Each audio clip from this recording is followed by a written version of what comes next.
Sziasztok, ez itt a QFD Group Kft. Következő podcast adása. Kezdjük is el. Welcome to the QFD Group podcast, your go-to source for the latest updates and insights in the automotive industry. Your competence is our mission.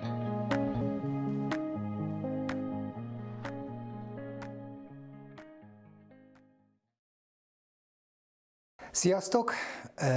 Sok szeretettel üdvözlök mindenkit. Vendégem szintén ma is Szabó András Viktor, a QFD Group Kft. Tulajdonosa, ügyvezető igazgatója, és a mai témánk pedig az Auditor Klub. Mind a kettőről fogunk beszélgetni egy kicsit. Szia András! Szia Ádám! Első kérdés, egy kicsit az általánosságokról beszéljünk. Auditor Klub. Mi ez? Honnan jött? Mit akar? Mit tudunk róla? Azoknak, akik esetleg még nem hallottak róla. Oké. Alapvetően az Auditor Klubnak az ötlete az már évekkel korábban felmerült, mert tartunk ugye képzéseket, többféle auditorképzést, van, ami vizsgával végződik, van, ami nem vizsgával végződik, viszont az, hogy az auditorok aztán ezeket a megszerzett ismereteket a gyakorlatban tudják is használni, az még nem feltétlenül következik abból, hogy elvégeznek egy ilyen képzést, és szükségesnek láttuk azt, hogy lehetőséget biztosítsunk az auditoroknak a tapasztalatcserére, hogy meg tudjuk beszélni, meg tudják beszélni, hogy az egyes követelményeket hogyan kell auditálni, legyen az a FAUDA 6.3-as folyamataudit, vagy az IATF 16949-es rendszeraudit. Innen jött ez az ötlet, és a FAUDA 6.3-as Auditor Klubot megcsináltuk tavaly, és annak a sikerén felbuzdulva csináltuk meg, illetve indítottuk el idén az IATF 16949-es Auditor Klubot. És mik a visszajelzések? Most először gondolom, hogy illetve hát pontosabban tudom, hogy a 6.3-as azért már régebb óta megy. Milyen feedbackek vannak, és aztán utána ráfordulunk az IATF-re, de milyen feedbackek vannak? Nagyon jók a visszajelzések minden résztvevőtől. Ahogy említettem, ez egy hiánypótló rendezvény, nem hívnám képzésnek, ugye ezek workshopok, igazából sokat gyakorlunk, tényleg gyakorlatban is megnézzük, hogy hogyan lehet, illetve hogyan kell az egyes követelményeket auditálni, és mivel erre kevés lehetőség van egyébként, és a cégeknek a lehetőségei is korlátozottabbak, ezért tényleg nagyon pozitívak a visszajelzések, mindenkinek nagyon tetszik. És hogyha az elmondottakból jól értem, akkor itt az auditorok leginkább egymástól tanulnak, ugye? Hogy kik milyen helyzetekbe futnak bele, és hogy kell ezekből kijönni, vagy hogy kell mérlegelni, vagy mit tud ehhez a QFD hozzátenni? Alapvetően mindig van egy témaválasztás, vagy akár alkalmanként több téma is felmerül, és a QFD-s szakembereknek a moderálása mellett beszéljük meg ezeket a témákat, megnézzük követelmény oldalról, hogy mit követelnek a szabványok, és utána pedig megnézzük, hogy ezt a valóságban hogyan lehet, illetve hogyan kell auditálni, és itt a résztvevők már be tudják hozni a saját példáikat, és ezek közül is meg tudjuk nézni, hogy mik azok, amik jó gyakorlatok, mik azok, amik kevésbé jó gyakorlatok.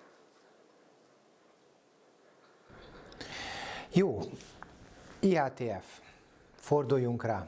Első alkalom megtörtént. Mi történt? Milyen volt a feedback? Milyen gyakorlatok voltak? A feedback az jó volt. Nekem, illetve a résztvevőknek is nagyon tetszett ez az első alkalom. Alapvetően az volt itt a megközelítés, hogy én viszonylag sokáig, 14 évig dolgoztam, mint tanúsító auditor, és aztán már jó pár éve csatlakoztam az IATF-hez, mint witness auditor, mint külsős witness auditor, és amikor még tanúsító auditorként dolgoztam, akkor is az egyik nagy tanúsítónak a belső witness auditora is voltam, tehát nem csak auditáltam, nem láttam kollégákat is auditálni, és megpróbálom ezeket a tapasztalatokat is behozni ebbe a workshopba, és a jó és kevésbé jó példákat megosztani, végigbeszélni, és tényleg egy-egy témára fókuszálva kidolgozni a lehető legjobb gyakorlatokat. Ezen a tegnap előtti workshopon, ezen az első workshopon beszéltünk, illetve gyakoroltuk a folyamatszemléletű megközelítésnek az alkalmazását az auditok során, ez nagyon fontos. Ugye magát az irányítási rendszert folyamatszemléletű megközelítéssel kell felépíteni, és értelemszerűen utána a belső rendszerauditokat is úgy kell elvégezni, hogy a folyamatokat és azon keresztül a teljes rendszert auditálják az auditorok. Itt merülnek fel kérdések, amiket célszerű megbeszélni.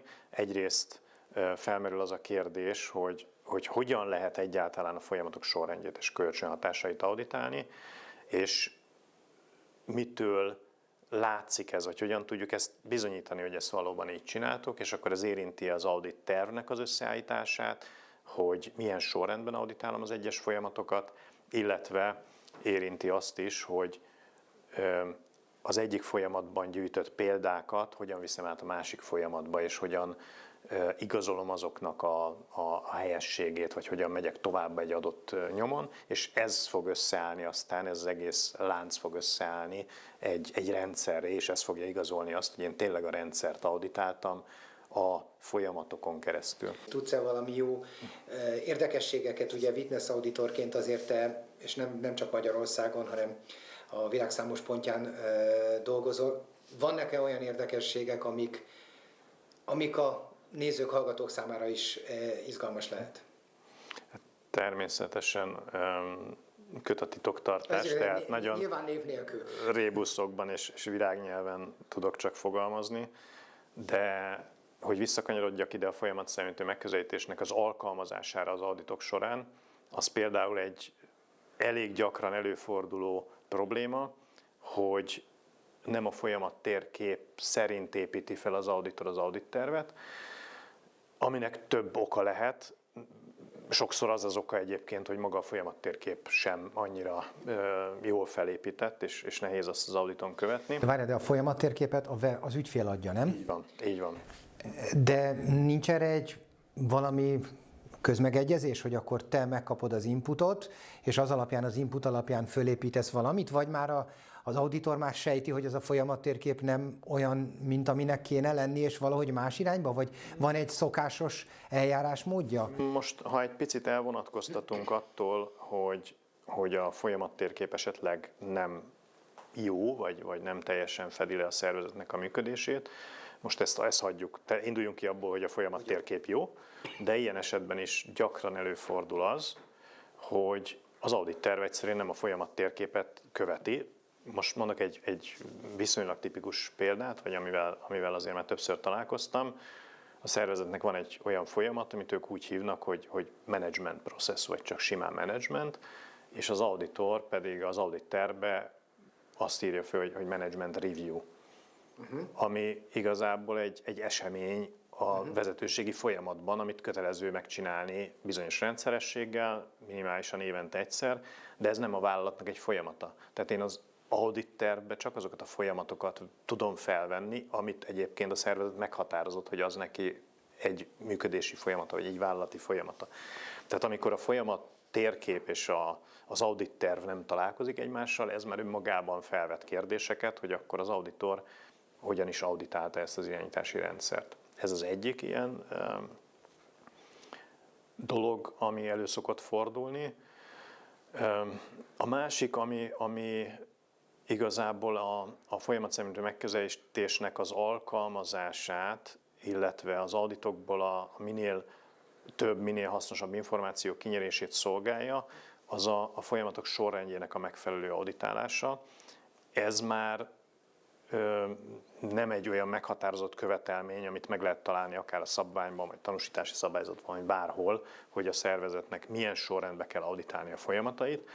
Ez már inkább egy logikus megközelítés, hogy ahhoz, hogy a folyamat szemléletet az auditok során alkalmazni tudjam, a folyamatokat, ha nem is egy bizonyos sorrendben, de nagyjából egy sorrendiséget követve kell.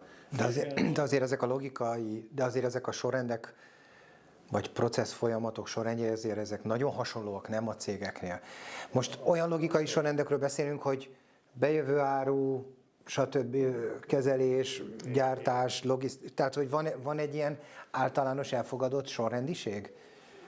Igen, nagyjából ugye ez a termelési folyamatoknál ez követi az anyagáramlást, tehát ott olyan nagy kérdések általában nincsenek, viszont az irányítási rendszerben vannak olyan folyamatok is, mint most csak mondok egy pár példát, képzés, mérőeszközfelügyelet, karbantartás, amiket célszerűen nem az audit elejére teszek, hanem inkább a vége felé, hiszen kell gyűjtenem a többi folyamatban egy csomó példát, amit aztán ezekbe a folyamatokba tovább tudok vinni. Tehát a karbantartást azt, ha beteszem a gyártás elé, és a gyártás előtt auditálom, akkor az igazából vakrepülés. Akkor még nem tudom, hogy egyébként a gyártásnak milyen problémái vannak, ott az egyes gépek hogy muzsikálnak, tehát nem azokat a példákat viszem tovább a másik folyamatba, amit az egyikbe gyűjtöttem. Úgy azért ezt a két példát hoztam, mert ezek a legkézenfekvőbbek. De a képzést is említettem például, hogyha a képzés folyamatát az audit elején auditálom, akkor igazából ilyen random kérdéseket tudok csak föltenni, hogy mutassanak példát erre, mutassanak példát arra. Ha meg valamikor a vége felé, akkor már azért van egy képem, hogy a szervezetnek melyik területén, melyik folyamatában, milyen kompetenciával rendelkeznek a kollégák, és akkor célzottan tudom már azt vizsgálni, hogy adott pozíciókhoz hogyan határozták meg a kompetencia követelményeket, azok a kompetencia követelmények vajon teljesülnek vagy nem, vizsgálták-e, ha képzéseket tartottak, vizsgálták a képzés eredményességét, ha vizsgálták, mi lett az eredménye, azt mondták egy képzésre, hogy az eredményes, de közben láttuk a folyamatban, hogy a kollégák még nem kompetensek. És akkor itt felmerül egy csomó kérdés. Mikor azt mondod, hogy láttátok a folyamatban, lementetek a termelésbe, megkérdeztétek, hogy te miért állsz itt, hol vagy, be vagy-e tanítva, ki vagy-e oktatva rá, egy-két kérdés, tehát ezekből szűritek le, hogy vannak anomáliák? Igen, a termelés az így az oktatás szempontjából, hát ha nem is egyszerűbb, de az egy gyorsabban, rövidre zárható téma, mert ott általában ott a helyszínen megtaláljuk a kompetencia mátrixot, adott esetben képzési feljegyzéseket. Nyilván ott is felmerül a kérdés, hogyha az adott kolléga, akit megkérdezel, nem tűnik kompetensnek, de egyébként papír szerint minden rendben van, hogy akkor ezt az ellentmondást hogy lehet feloldani.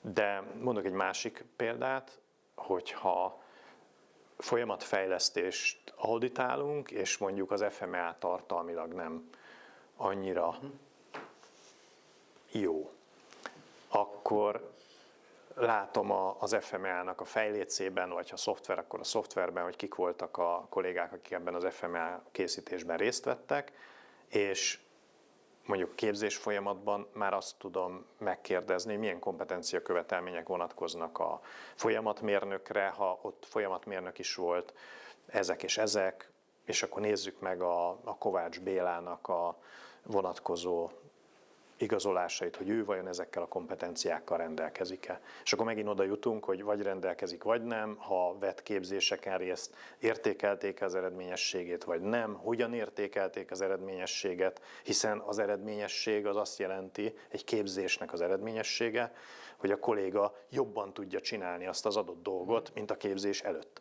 De ha az eredménye a tevékenységének nem jó, vagy nem felel meg a követelményeknek, akkor ugye felmerül a kérdés, hogy vajon eredményes volt-e az a képzés.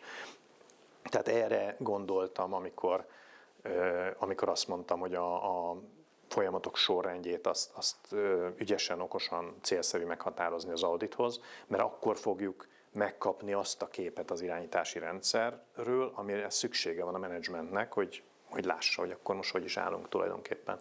Tehát visszakanyarodva az elejére, az első része ennek a workshopnak, ez igazából erről szólt, hogy mi az a folyamatszemlélet, milyen követelményeket fogalmaz meg a szabvány, és ezt az auditok során hogyan tudjuk a gyakorlatba átültetni, mire célszerű odafigyelni.